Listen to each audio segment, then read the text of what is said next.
Zion Williamson rolled up to media day looking slim fit. It's crazy to think about, but in the 2023-24 season, Zion actually played in 70 games. Pelicans had a 42-28 record with him that season and ended up in the NBA playoffs getting swept by the OKC Thunder. But of course, Zion got injured in the play-in game, but remember, he was absolutely cooking. In his first taste of playoff basketball, he had 40 points in 36 minutes, unfortunately got injured in the fourth quarter. It was one of the saddest moments of the season. Bottom line, when he's healthy, he has a superstar level impact, and if he plays around 60 games, the Pelicans definitely will be in playoff contention. That very season, the Pelicans had 118.4 offensive rating with him on the court. The best in the NBA at that time was the Sacramento Kings. That was the season they randomly went off. They had 118.6 offensive rating. And last season, in the games he played, despite them being a lottery team without him, the Pelicans had 117.2 offensive rating with him out there. That would have been good for a top 6 offense in the league last season. The problem is, without him, they dropped down to 109 offensive rating, aka one of the worst in the league, 25th to be exact. But it's pretty clear, if Zion can stay healthy, they have a chance to be one of the best offenses in the league next season. Mainly because of Zion himself, but also there's other factors. First off, Trey Murphy made massive improvements last season with the extra responsibility on his plate without Zion. He averaged 21.2 points per game while shooting 45% from the field and 36% from three on 8.3 attempts per game. The biggest difference is he just looked way more comfy on the basketball more than he ever has throughout his career. Also, he was making it a point to improve as a driver and look to score in different ways than just be a knockdown three-point shooter. Over his NBA career, he has averaged 3.9 two-pointers attempted per game. Last season, it skyrocketed from 3 the previous season to 7.6 two-pointers attempted per game. His two-point efficiency went from 60% to 55%. However, it was good to see him attempting to get better and becoming a more dynamic offensive piece. Of course, it's still a work in progress. He's not great in the mid-range. His floater game is not efficient quite yet.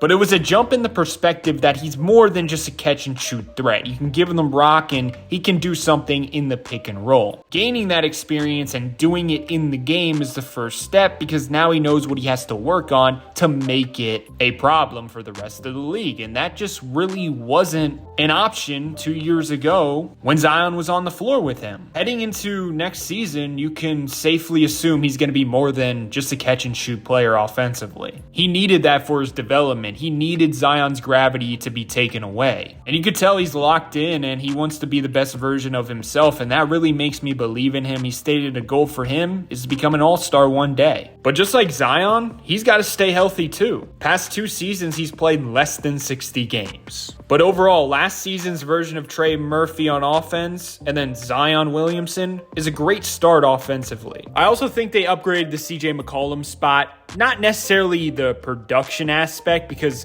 Jordan Poole and CJ McCollum pretty much averaged the same statistics, same efficiency, but I think getting younger is better, and I think the style of Jordan Poole will complement Zion and the others well. What I mean by that is I think he brings a different speed and pace to the table than what they've been used to. I mean, think about it. CJ McCollum, Brandon Ingram, Zion, Trey Murphy, Herb Jones, they kind of all play at the same speed with the basketball. I just think adding Jordan Poole, who has a lot of flash to his game, nice dribble moves, can be a nice complement to Zion, who's all about downhill and force. He also has synergy with their other new addition, Kevon Looney, who I think is one of the more underrated centers in the NBA. He's been a positive winning piece over his entire career. The question is, was that because he was with Golden State, or is that because he's just a winning basketball player? He does all the dirty work, rebounds well, he's one of the best screeners in the NBA, grades well as a rim protector, and I think they kind of have an underrated,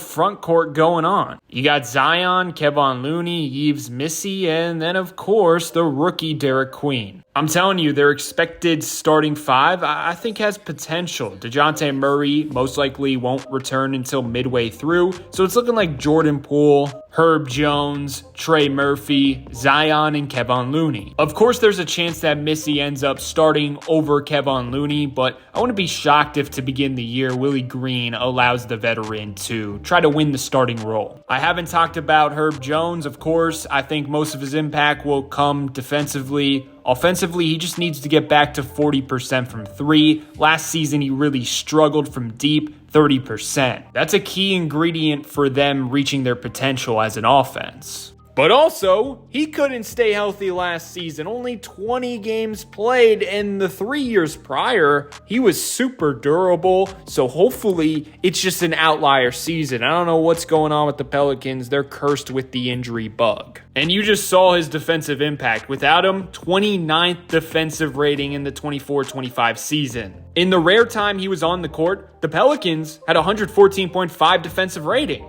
A middle-of-the-pack defense. Meanwhile, without him, literally the worst defense in the NBA. Honestly, for the Pelicans to exceed expectations, it's really simple. Zion stay on the court because you're going to have one of the best offenses in the league, or at least a top 10 offense, or a league average offense. Going to the other end, defensively, if Herb Jones stays healthy, you're going to be league average or better on that side. For me, the big three, the homegrown talent that has been there for a while now, Zion, Trey Murphy, Herb Jones, they all got to combine career years. From a production standpoint, but also a health standpoint. If they all show up consistently, they have a chance to be a good team. But if one of them slacks off, it's going to be tough. Because on that bench, there's a lot of question marks. There's a lot of rookies who have not proven anything, like Derek Queen. Does he have what it takes to make an impact year one is the question. He certainly has potential, but he's definitely going to have struggling stretches. Early on in the season, when the Pelicans are trying to compete, it's going to be hard for Jeremiah Fears as a rookie to find minutes when he's stuck behind Jordan Poole, Jose Alvarado, and even Jordan Hawkins. I do really enjoy the Saddiq Bey edition. However, he's coming back from a torn